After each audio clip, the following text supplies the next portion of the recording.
I often wondered whether the mothers and friends of our pilots formed a true conception, back home, of the surroundings and daily doings of their loved ones in France. Even the term aerodrome, where it is known aeroplanes are landed and kept and cared for, and where pilots live and start from in their trips over the lines, and where they are anxiously awaited at the end of their patrol by their comrades.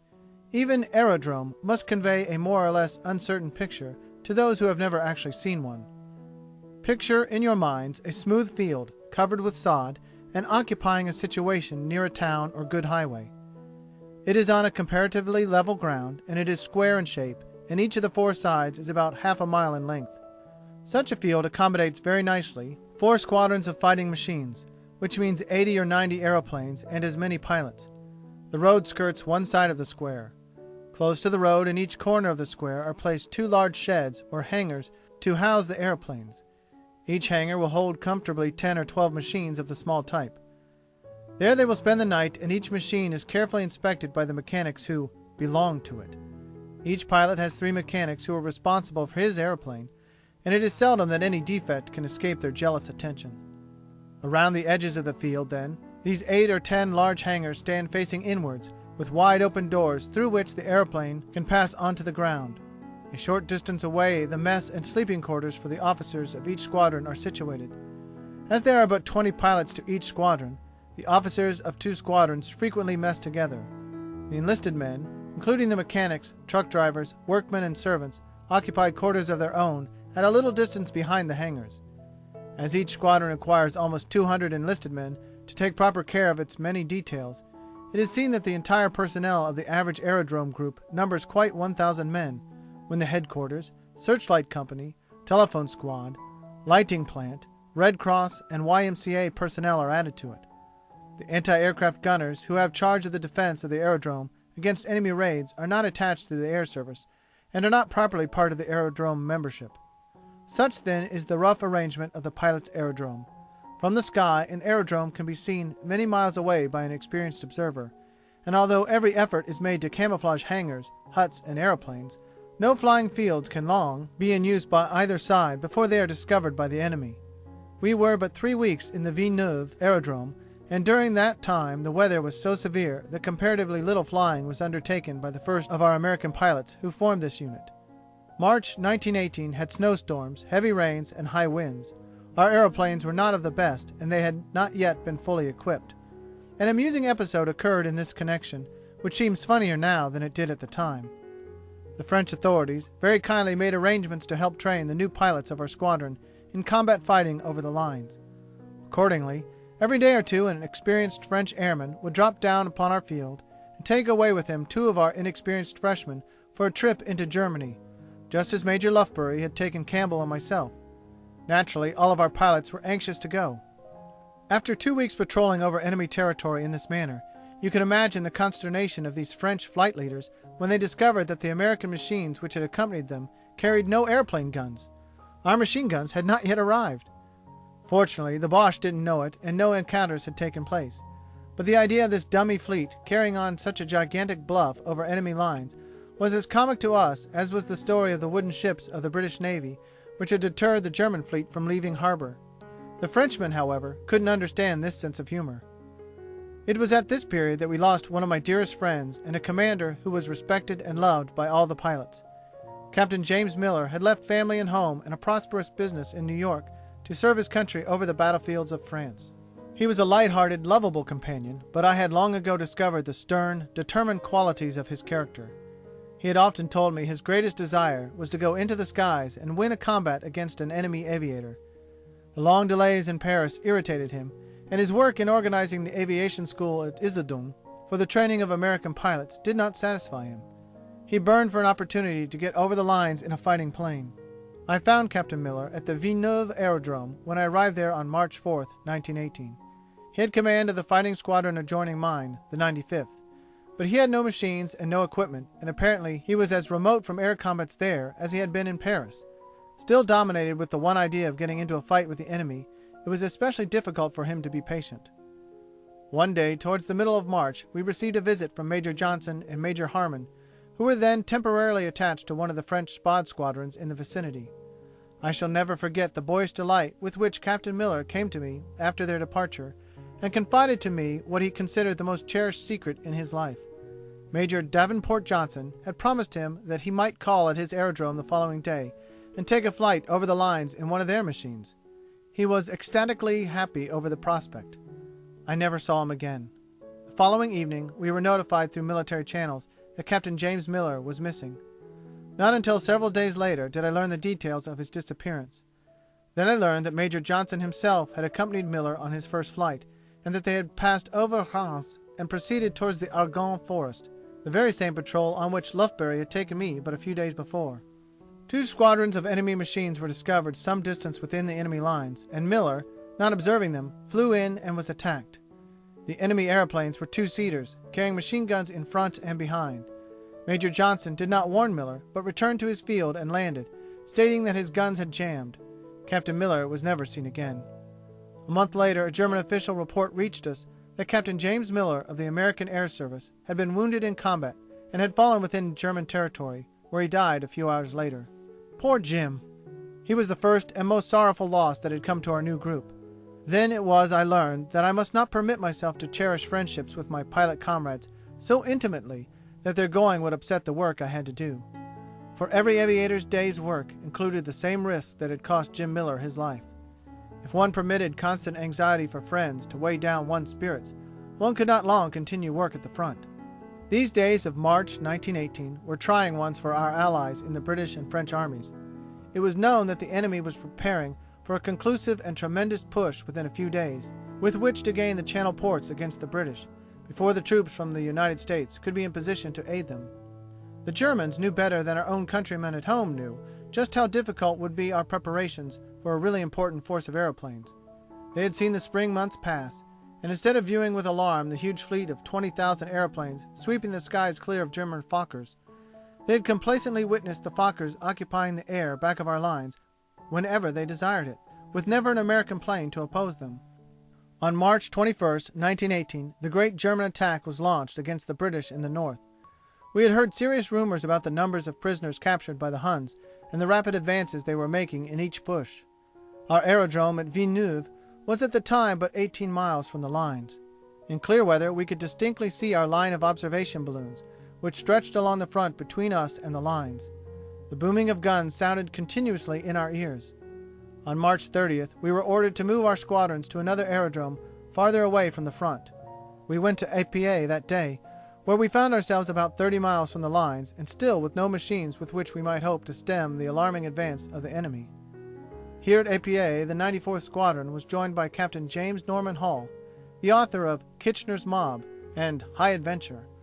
Also Captain David McKay Peterson of Honesdale, Pennsylvania. Both of them were experienced pilots who had become celebrated for their air work in the Escadrille Lafayette, and who did much to enhearten us and instruct us during this forlorn period. We had all heard of these boys and idolized them before we had seen them. I cannot adequately describe the inspiration we all received from the coming of these 2 veteran air fighters to our camp. A day or 2 after we had settled down in our new aerodrome, we heard the buzzing of an approaching machine. All hands rushed out to see what it meant. A Newport bearing American colors assured us it was a friend and probably another member of our squadron, since he was preparing to land on our field. He shut off his motor and glided down until his wheels skimmed the ground. The next instant her nose struck the mud, and in a twinkling the machine had somersaulted over on her back and slid along towards us tail foremost. We walked out to the wreck to secure the remains of the raw pilot, who hadn't learned yet how to land a machine, and some of us made rather caustic comments about the authorities sending us such unsophisticated aviators. Imagine our stupefaction when we discovered the grinning face of Captain Hall himself looking at us upside down. Fortunately, he wasn't hurt in the slightest, and I think he would be glad if he could know how much good it did all of us young pilots to discover that even the best airman can sometimes come a cropper. Captain Hall climbed out of his wreckage, and coming over to me, told me that there was another machine still at our old aerodrome which must be flown over. I was directed to get a motor car and drive back to Villeneuve, and, after making certain that everything was in order with the Newport, fly home with it on the morrow. I accordingly got myself ready and set out. It was late at night when we started. Shortly before midnight we entered a small village just south of Chalons on the Marne River. Suddenly we noticed people running excitedly about the streets, and as they came under the glare of my headlights, I saw they were absolutely stricken with terror. I stopped the car as an old man came running up to me and asked him what was the trouble. "The Boche are overhead," was his reply, pointing upwards into the night. "Please, monsieur, put out the lights of your car." I snapped out the headlights and stood there for a moment, watching those poor people scurrying about for shelter. Old women whose backs were bent with age and toil were running helter-skelter through the streets for the open country, small children clinging to their skirts. They did not know where they were going, and many of them ran into each other as they crossed to and fro. Their one idea was to get away from their beds, where they imagined the bombs from the Hun airplanes would be certain to find them. In truth, that would have been the safest place for them to remain. We proceeded through the village, and a moment later came to a rise in the ground from which we could see the anti-aircraft shells bursting above the city of Chalons, a few miles ahead of us. Many sweeping searchlights were searching the heavens with yellow fingers, itching to grasp the path where our enemy planes were pursuing their way. For almost an hour we stood on this hill and regarded the spectacle with the same critical interest we had often experienced in watching an opera. Then suddenly the lights were extinguished, and the booming of exploding shells ceased. We regretfully climbed back into our car and continued on our way. The show was over. It took us an hour to wake up the landlady in the best hotel in Chalons that night. When we finally found the night bell and kept a resolute finger upon the button until the storage battery threatened to become exhausted, the good woman appeared in negligee and asked us if we wanted to come in. She apologized most heartily when she discovered we were not Germans, but Americans. Her beloved Americans, she called us, and we were soon tucked away in her best beds, covered with mountainous eiderdowns which reached halfway to the low ceiling. The next morning we proceeded on to the old aerodrome, where I found the last of our Newport and had it run out and tested. After half an hour's inspection, I found everything right and climbed aboard the little bus and waved my two mechanics goodbye. In 30 minutes I was over the APA field, having covered the same road which had consumed 4.5 hours by motor car the night before. Up to this time, April 3rd, 1918, only my squadron, the 94th, commanded by Major John Huffner, one of the old Lafayette Flyers, and Captain James Miller's squadron, the 95th, were at the front. Both squadrons had been together at Villeneuve and together had moved to APA. None of the pilots of either squadron had been able to do any fighting at the front, owing to the lack of airplane guns. In fact, the pilots of Squadron 95 had not yet been instructed in the use of airplane guns, although this squadron had been sent to the front a short time before 94 Squadron had arrived there. We of 94 Squadron, however, had been diverted to the aerial gunnery school at Cazaux for a month early in the year and were now ready to try our luck in actual combat fighting over the lines. But we had no guns on our machines. Then suddenly the guns arrived. All sorts of wonderful new equipment began pouring in. Instruments for the airplanes, suits of warm clothing for the pilots, extra spares for the machines. And at the same moment, the foolish virgins of Squadron 95, who hadn't yet learned how to shoot in the air, were sent back to the Cazaux school, while old 94, destined to become the greatest American squadron in France in the number of its victories over the enemy, was ordered to vacate the APA Aerodrome and move on eastward and north to Toul. On April 10th, 1918, we took our departure, flying on Newport over to an old aerodrome east of Toul, which had been vacated by the French for our use. Supplies, beds, mess furniture, oil and gasoline, and all the multitudinous paraphernalia of an aviation camp followed us in lorries and trucks. For a day or two we had our hands full with settling ourselves in our new quarters and acquainting ourselves with our sector of the map. We were 2 miles east of Toul, one of the most important railroad connections on our side of the front, and a town that the enemy tried almost daily to demolish with aeroplane bombs. We were barely 18 miles from the lines, and in a country covered with rolling hills and extensive forests. Nancy lay 15 miles to the east of us, Lunéville 12 miles farther east, and the highway from Toul to Nancy to Lunéville lay parallel to the enemy lines and within easy shelling distance of the Hun guns. But along this highway one would not have realized that a war was on. East of this point, no efforts had been made at an offensive by either side. Business went on as usual in Lunéville. Children played in the streets, and traffic pursued its leisurely way. An occasional German sentry faced a French sentry along the lines from Lunéville to Switzerland, at intervals of 100 yards or so, but it was said that these sentries messed together and slept together for the sake of companionship. This unnatural situation was considerably altered later when the Americans came in. The country of the Vosges Mountains was thought to be too rough to permit invasion by either side. North and west of our Toul aerodrome lay Verdun. Verdun, the sine qua non of German success. Under the Verdun citadel, built in 1863, lay an underground army of 70,000 men. No use to attempt to go around Verdun and leave 70,000 attackers in their rear. Verdun must ever be threatened, even while desperate attacks were being launched against Amiens, Ypres, and the Marne. Consequently, considerable aeroplane activity was indulged in by the pilots of the Huns in this sector, and here the first American fighting squadron was sent to demonstrate to the world the air ability of American flyers in combat fighting. And 94 got that chance. The squadron at that time was commanded, as I have said, by Major John Huffer. He was one of America's best pilots and finest fellows, but curiously enough, he had been born in France and had never been in America, nor in any English-speaking country, though he has traveled extensively abroad and speaks English like a Harvard man. Major Huffer had served in the ambulance division since the early days of the war, later joining the Foreign Legion with William Thaw, Victor Chapman, and other American boys. When the American escadrille was formed, he entered aviation and thus was a veteran war pilot long before America came into the war. When he discovered that our beloved squadron was to receive the distinction of being the first actually to begin fighting for America, the question of a significant and proper squadron insignia became of prime importance to us. We were busy those first days in Toul, painting our machines with American red, white, and blue, and with our individual markings and with the last finishing touches which would prepare them for their first expedition over the lines.